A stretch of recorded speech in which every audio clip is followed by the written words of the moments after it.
Hello friends, आप सबके exam को 91 में स्वागत है साथियों।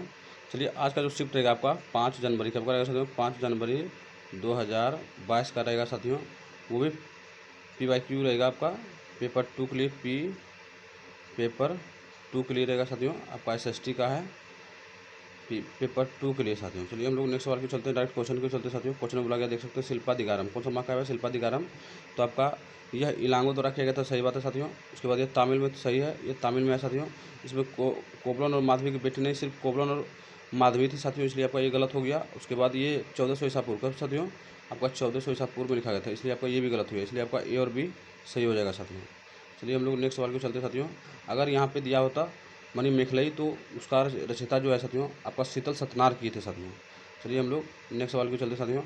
नेक्स्ट क्वेश्चन में देख सकते हैं, बोला गया कनौज पर नियंत्रण के लिए निम्नलिखित राजनीतिक शक्तियों में से कौन से त्रिपक्षीय संघर्ष हुआ था? तो आपका गुजर प्रतिहार, राष्ट्रकूट, पाल। गुजर प्रतिहार, राष्ट्रकूट और पाल ने किया था साथियों। चलिए हम लोग आगे चलते हैं साथियों।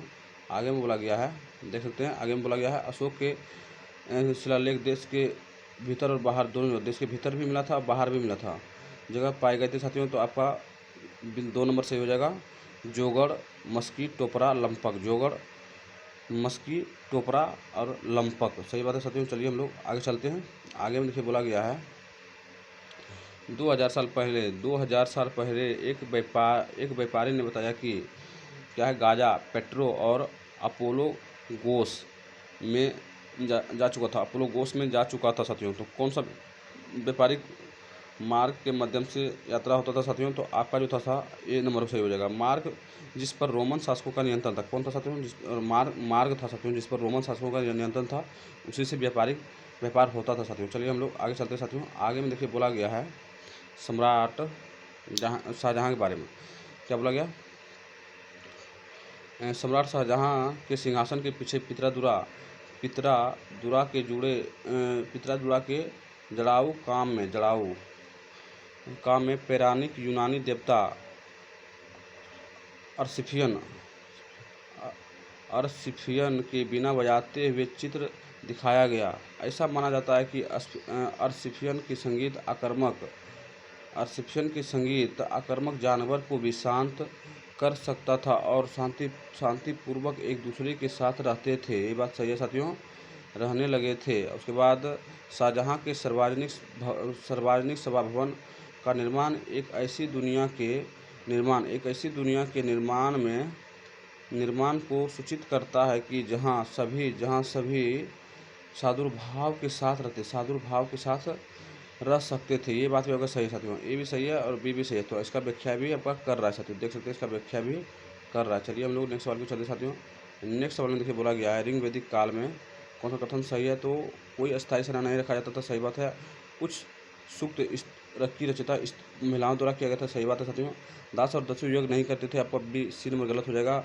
और राजा के पास राजधानी नगर महल नहीं था, ये बात भी सही है साथियों। देखिए आपका ए सही हो जाएगा, सी सही हो जाएगा, ए सही हो जाएगा, बी और डी, ए बी डी सही हो जाएगा साथियों। चलिए हम लोग नेक्स्ट सवाल को चलते साथियों। नेक्स्ट क्वेश्चन में बोला गया है जिस तरह महासागर में मिलने पर नदियों का अलग अलग पहचान समाप्त हो जाती, ठीक उसी तरह अपना वर्ण, श्रेणी और परिवार सब त्याग देने से पहचान समाप्त हो जाता है। तो ये जो ग्रंथ था लिखा हुआ था आपका गौतम बुद्ध का ग्रंथ था साथियों, बौद्ध ग्रंथ था साथियों। चलिए हम लोग नेक्स्ट सवाल को चलते हैं। नेक्स्ट देखिए बोला गया ईस्ट इंडिया कंपनी ने नील की खेती की नीज प्रणाली से किसानों को कई समस्याओं का सामना करना पड़ा। ये बात सही है साथियों। उसके बाद बोला गया निम्नलिखित में से कौन सी समस्या उन्हें सामना किया जो निज प्रणाली के परिणाम था? तो आपका फर्स्ट सही हो जाएगा। जो व्यक्ति नील की फैक्ट्री के आसपास रहते थे उन्हें उसकी ज़मीन से हटवा दिया जाता था, उनकी ज़मीन से ही हटवा दिया जाता था। तो सही बात है। चलिए हम लोग आगे चलते हैं। आगे बोला गया है स्त्री पुरुष तुलना। क्या साथियों? स्त्री पुरुष तुलना के लेखक कौन थे? तो आपका ताराबाई शिंदे। कौन थे? ताराबाई शिंदे, आपका स्त्री पुरुष तुलना के लेखक ताराबाई शिंदे। चलिए हम लोग आगे चलते हैं साथियों। आगे में देखिए बोला गया है, यहाँ देखिए बोला गया है जाति भेदभाव। क्या साथियों? जातिगत भेदभाव के विरुद्ध आंदोलन जो हुआ था साथियों, आपका सतनामी आंदोलन। क्या साथियों? सतनामी आंदोलन में हुआ था। और ये इसका रचयिता अगर पूछेगा तो घासीदास मारना है साथियों। चलिए हम लोग आगे चलते हैं। आगे हम देख सकते हैं आपका ए में बोला गया है मध्य भारत मध्य भारत में सतनामी आंदोलन की शुरुआत घासीदास ने किया था, सही बात है साथियों। उसके बाद 19वीं शताब्दी के दूसरे हिस्सों तक ब्राह्मण जातियों, गैर ब्राह्मण जातियों के अंदर से भी जाति भेदभाव के खिलाफ आवाज़ उठने लगे थे और उन्होंने सामाजिक समानता और न्याय की मांग करते हुए आंदोलन शुरू कर दिए थे। आपका दोनों सही हो जाएगा, उसमें भी आपका व्याख्या कर जाएगा साथियों। चलिए हम लोग नेक्स्ट सवाल में चलते हैं साथियों। नेक्स्ट सवाल में देख सकते हैं, नेक्स्ट में बोला गया है 1921 से 22 के दौरान असहयोग आंदोलन की गति मिली थी, सही बात है, मिली। 1921-22 में जो है साथियों असहयोग आंदोलन का गति मिला था। मोतीलाल नेहरू, CR दास, श्री राजगोपालाचारी और असफ अली जैसे बहुत सारे वकील वकालत छोड़ दिए थे, ये बात सही है साथियों। और दोनों सही है और व्याख्या भी कर रहा है साथियों। चलिए हम लोग नेक्स्ट सवाल में चलते हैं साथियों। नेक्स्ट क्वेश्चन में देख सकते हैं, नेक्स्ट में बोला गया है 1919 के बाद अंग्रेज के खिलाफ चल रहे संघर्ष धीरे धीरे एक जन आंदोलन में परिवर्तन होने लगा जिनमें किसान, आदिवासी, विद्यार्थी, महिलाओं बड़ी संख्या में जुटते गए और महात्मा गांधी एक जन नेता के रूप में महात्मा गांधी उभरे, सही बात है साथियों। उसके बाद बी में बोला गया है, बी में है साथियों कि कोई क्या है, तो कोई मतलब कई बार गांधी जी के नाम लेकर आदिवासियों और किसानों ने ऐसी कार्रवाई की जो गांधीवादी आदर्श के विरुद्ध नहीं थी।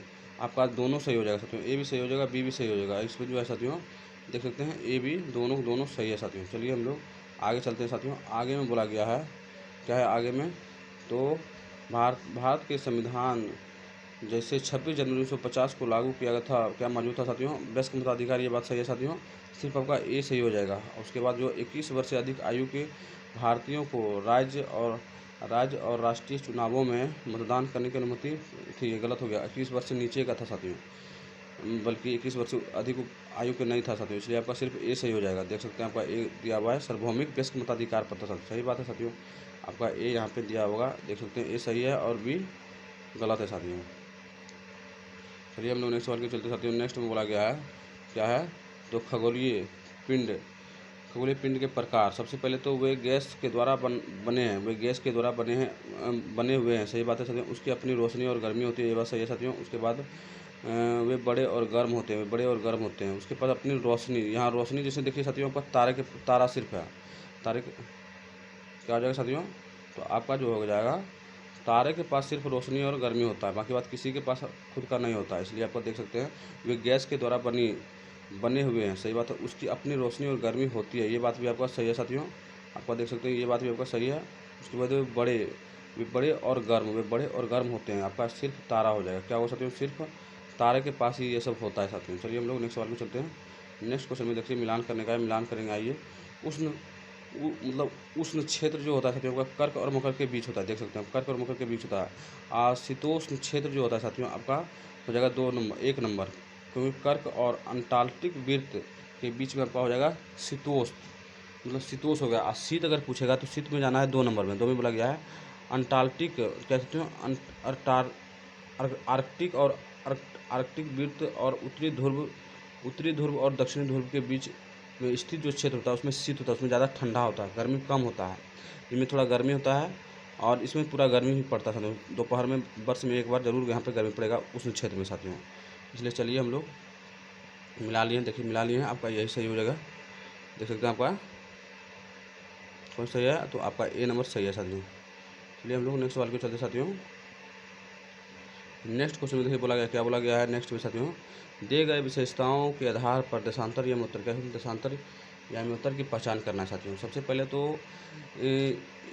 पहले तो आपका ए नंबर क्या बोला गया है, इस रेखा का मान क्या है साथियों, तो 0 डिग्री, सही बात है। उसके बाद यह उत्तरी ध्रुव क्या है साथियों, यह उत्तरी ध्रुव और दक्षिणी ध्रुव की ओर जाता है। उसके बाद ये ग्रीनविच के मध्य है साथियों, ये ग्रीनविच के मध्य से जाती है।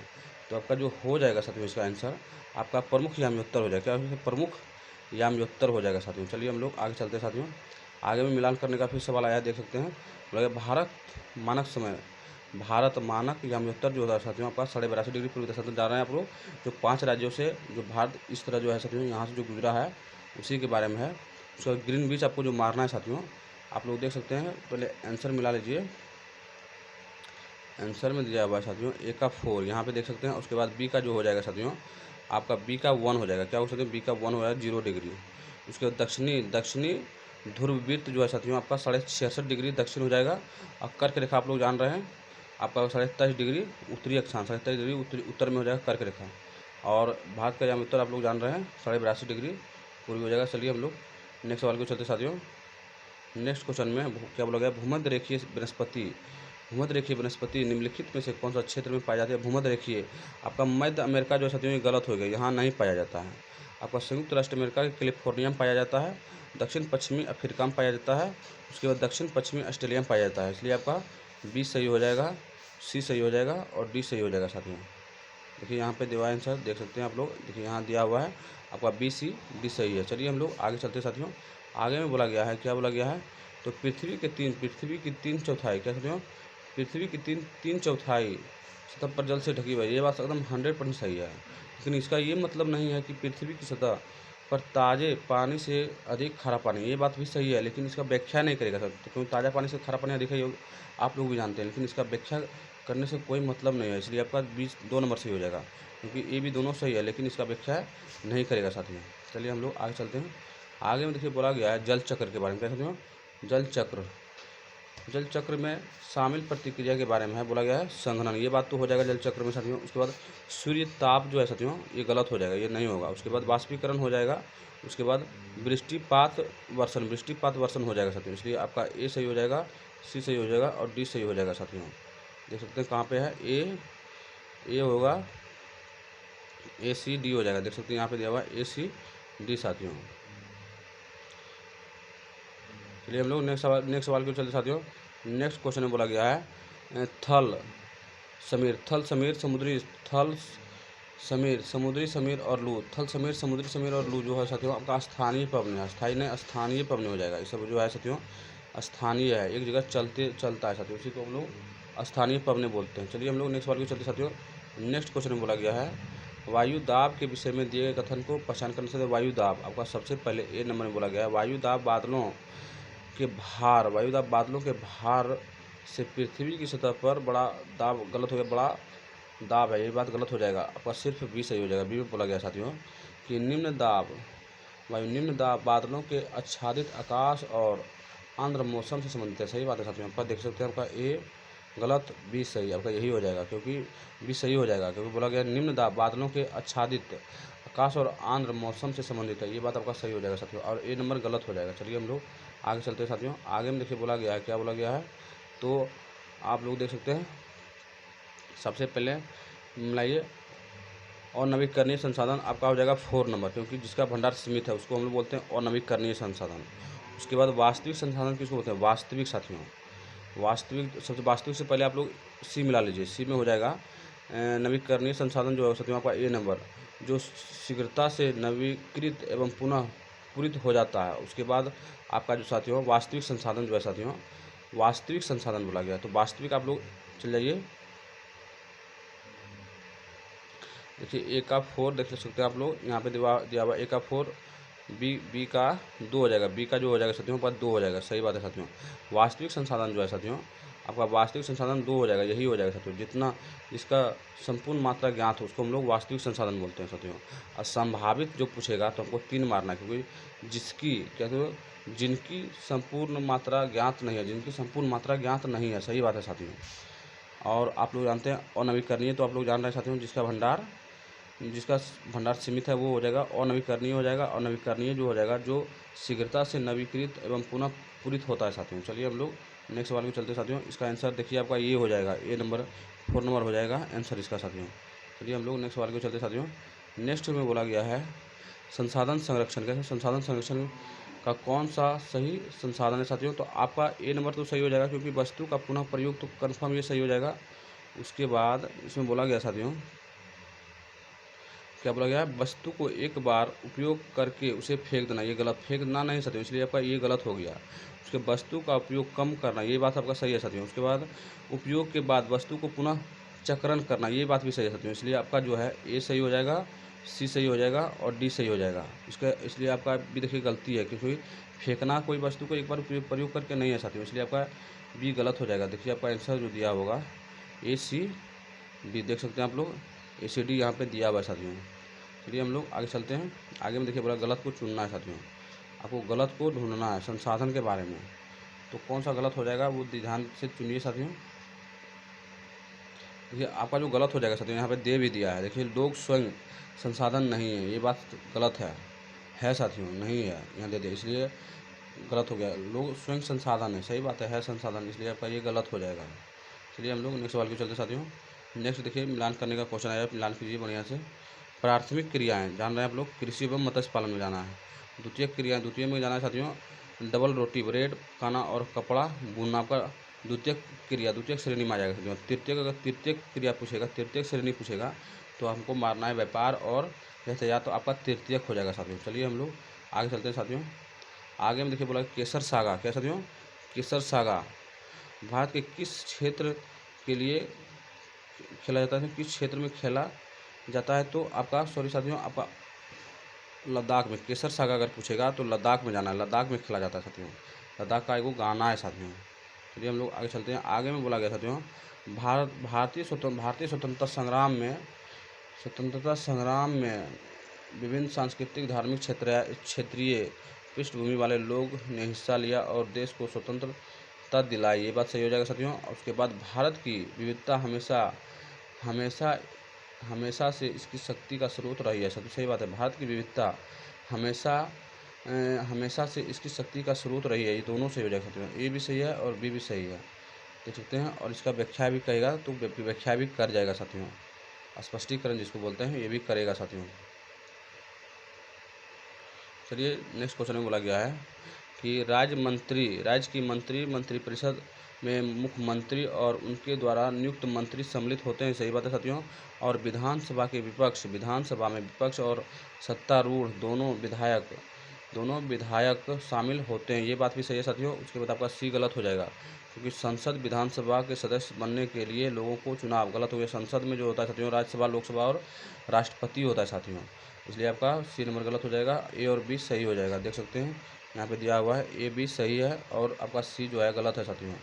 चलिए हम लोग आगे चलते हैं साथियों। आगे में बोला गया निम्नलिखित में से कौन सा राज्य सरकार की भी दायित्व करता है, राज्य सरकार का दायित्व है साथियों, तो आपका शिक्षा हो जाएगा। इसमें क्या हो जाएगा साथियों, राज्य सरकार का शिक्षा हो जाएगा। बाकी बात ये सब जो दिखा रहा है आपको सब संघ सरकार का, केंद्र सरकार का चीज़ है साथियों।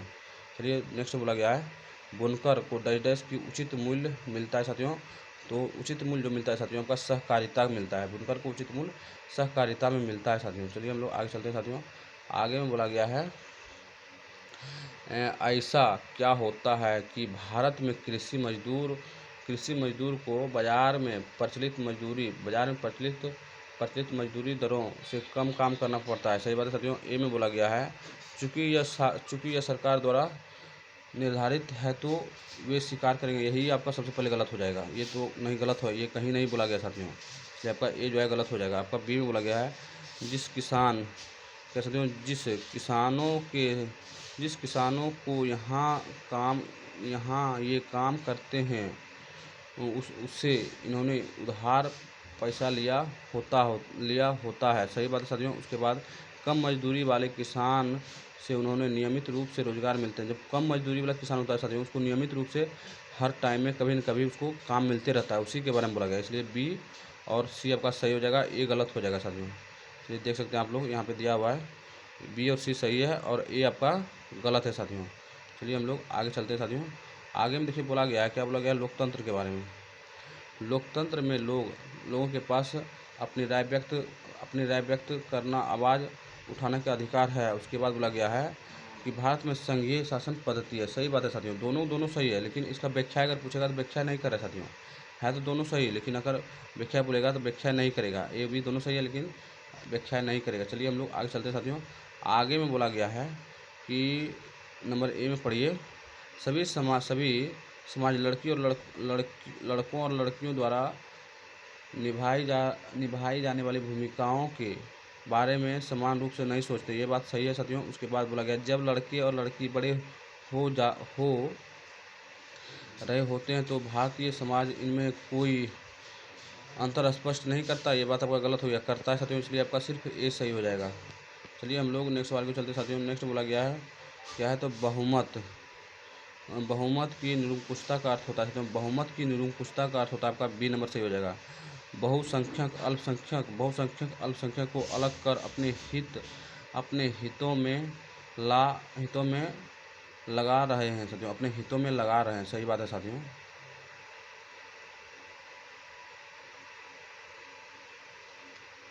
चलिए देख सकते हैं साथियों, आप लोग यहाँ पे बोला गया था बहुमत की निरंकुशता का अर्थ होता है बहुसंख्यक अल्पसंख्यक की अलग कर अपने हितों में लगा रहे हैं साथियों। ये बात आपका सही हो जाएगा। चलिए हम लोग नेक्स्ट सवाल को चलते साथियों। नेक्स्ट क्वेश्चन में बोला गया है, भारतीय संविधान की धर्मनिरपेक्षता की संकल्पना निम्नलिखित में से कौन सी परिस्थिति को प्रतिबिंबित करता है साथियों?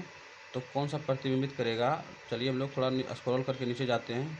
नीचे में देख सकते हैं, नीचे में बोला गया आपका 4 नंबर में, लोग व्यक्तियों को बिना किसी भेदभाव कि अपने धर्म को पालन करने की स्वतंत्रता। आपका यही हो जाएगा साथियों, धर्मनिरपेक्षता का मतलब यही होता है साथियों। चलिए हम लोग आगे चलते हैं। आगे में बोला गया साथियों कि निम्नलिखित में से कौन सा भारत के न्यायपालिका की स्वतंत्रता की गारंटी देता है साथियों? तो सबसे पहले तो आपका 1 नंबर तो सही हो जाएगा 100%, क्योंकि सरकार की अन्य शाखा न्यायपालिका के कार्य में हस्तक्षेप नहीं कर सकती है। ये बात सही है साथियों। उसके बाद आपका यही बात भी सही है साथियों। आपका जो है साथियों ए और सी हो जाएगा।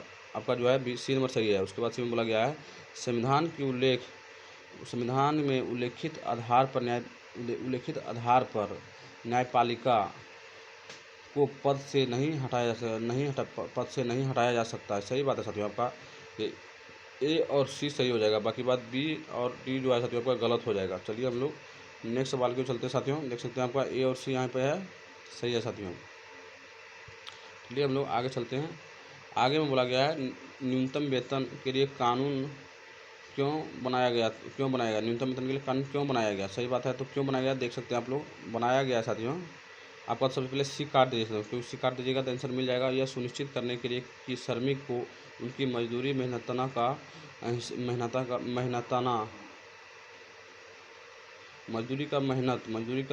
मेहनत का हिसाब से मेहनताना मिले। सही बात है साथियों। उसके बाद बी में बोला गया है, बी में साथियों, श्रमिक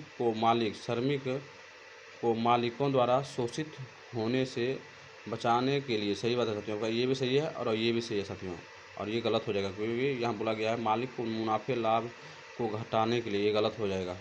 आपका सिर्फ ए और बी सही हो जाएगा। चलिए हम लोग आगे चलते हैं साथियों। आगे में बोला गया है, और इस सेट का अंतिम सवाल है साथियों। देख सकते हैं बोला गया है, एक बच्ची पढ़ते हुए वायु प्रदूषण से चिंतित होकर पूछती है कि क्या उसके मौलिक अधिकार का उल्लंघन किया गया है? तो कौन सा अनुच्छेद में आ जाएगा साथियों? तो यहाँ बोला गया है, चर्चा से पहले आप उसे निम्नलिखित में से भारतीय संविधान के कौन से अनुच्छेद पढ़ा सकते हैं? तो हम लोग पढ़ाएंगे उसको अनुच्छेद 21 के तहत।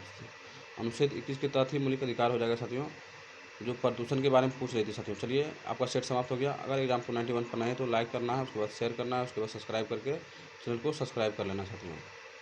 और आज का जो आपका सेट था, आपका था 5 जनवरी 2022 का था साथियों।